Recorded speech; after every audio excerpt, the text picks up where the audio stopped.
The Morrigan Anunnaki Connection, Dark Sister Goddesses. March is the month to celebrate the Morrigan, and those named the Morrigan most frequently are, of course, Macha, Bav, and Nemhain. However that may be, whenever I have worked with Macha, who is the focus of this post, the Greek-Roman goddess of strife, Eris Discordia, was always by her side. This led me to conclude a few things years ago. That people tend to domesticate dark goddesses in particular as totems for their nation, and this is particularly true in the Egyptian culture and the Irish culture. So let me state an origins argument most boldly, that the Morrigan and Eris Discordia are in fact 6 sister goddesses with similar powers and disposition, and that Eris has since ancient times joined her sisters in the Emerald Isle under a different name which is common enough. People and sorcerers to this day conflate Ereshkigal with Lilith, when they are one and the same. Lilith is Ereshkigal. They are not separate entities or goddesses, and Lilith, like the Morrigan, has an ancestry which leads her bloodline back to the Anunnaki and Enlil, the sometime Yahweh and Anunnaki warlord who had a running feud with Lucifer because of a treaty born of necessity against an empire that threatened both the Orion Empire and the Anunnaki Empire, and that in turn displaced Lucifer from the throne of the Orion Empire at the time and next to his mother, Lucifera. Lucifer had a love-hate relationship with Lilith until he decided to enact a jealous revenge upon Lilith for her affections toward the Siakar Empire and his half-brother Dracarys, by killing her queen daughter, for which Dracarys destroyed him forever under the approval of the Divine Father Almighty. He is no more and has been returned to absolute nothingness. Lilith has gone on to become a consort of the Emperor and a reigning war queen in the Siakar Empire and rarely visits Earth in these final discordant days. She has also bowed to the Divine Father and been rewarded for her role in assisting the Siakar Empire. She now bears the sealed mark of God upon her breast as a badge of divine honor and approval. So ends the tale of Lucifer and his sometime on-again, off-again Anunnaki goddess Lilith. Danu of the Anunnaki bloodline. Danu, sometimes also known as Anu, is the mother goddess of the Celtic goddess, which is a direct reference to none other than the Anunnaki and its then reigning King Anu. In fact, a firstborn daughter of King Anu would have been known officially as Danu.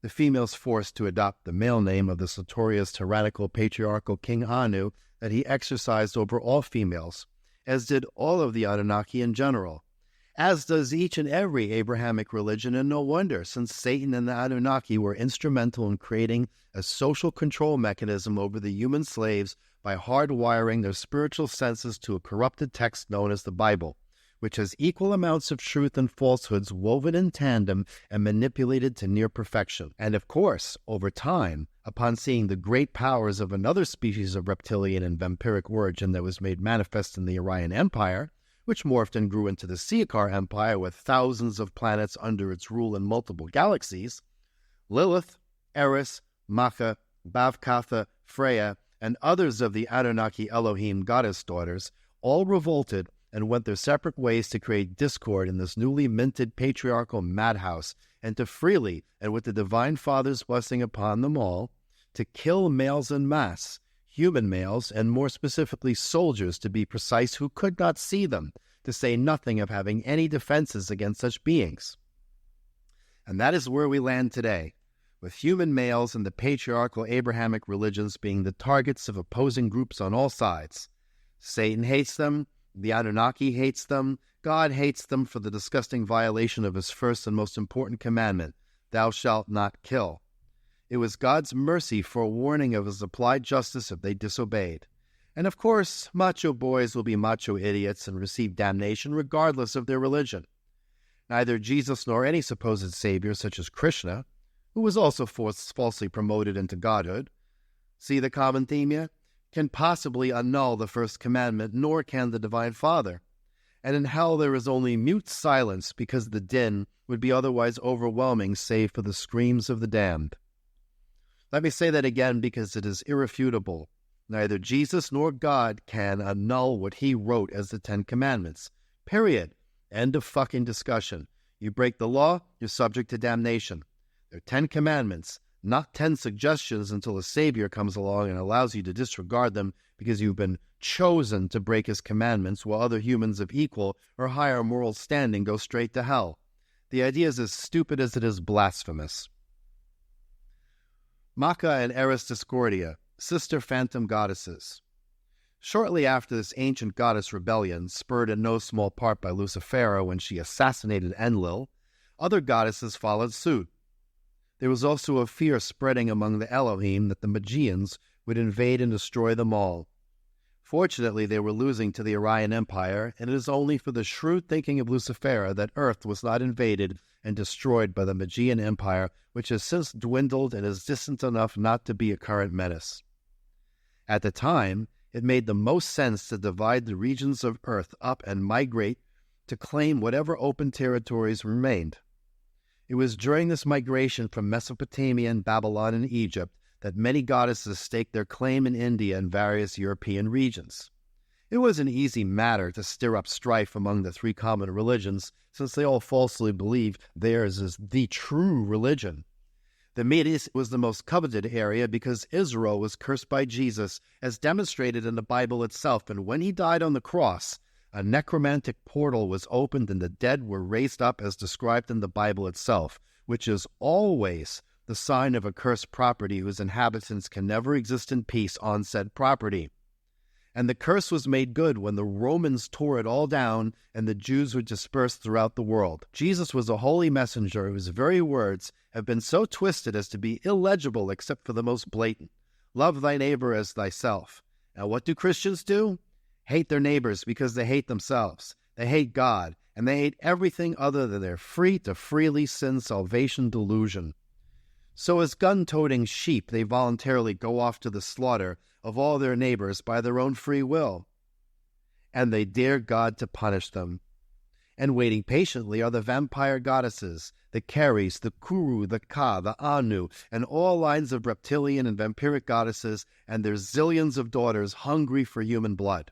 The Morrigan, Lilith, and thousands of others don't give a damn about your New Age discovery of their female attributes and which astrological gemstones they prefer, or the foul weeds and herbs from a polluted planet.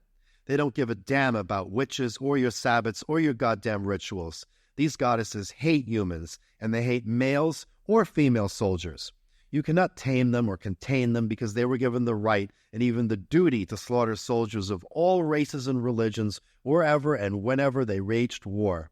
Who granted them this right? The Divine Father. Macha and Eris, the Roman Discordia, are twin sisters who have reunited and both are phantom goddesses, war goddesses of supreme cunning, and among the Morrigan are the grand strategists. They each exercise the ability to create panic among the ranks of soldiers chosen to be devoured, and they both exercise the very same psychokinetic powers that enable them to determine which side will win with a simple wave of their mind. And guess where these goddesses are being drawn?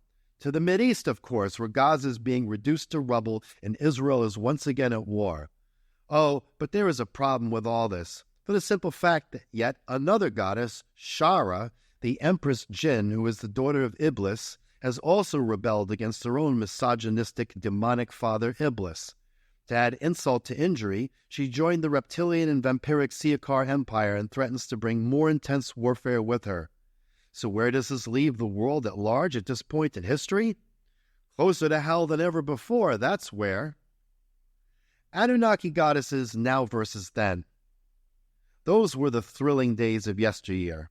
The common thread that remains is the Abrahamic religions, which debase, demean, and defraud women and men alike of their innate ability as God's children to serve, love, and obey Him. God is not the author of mass slaughter. Religions are.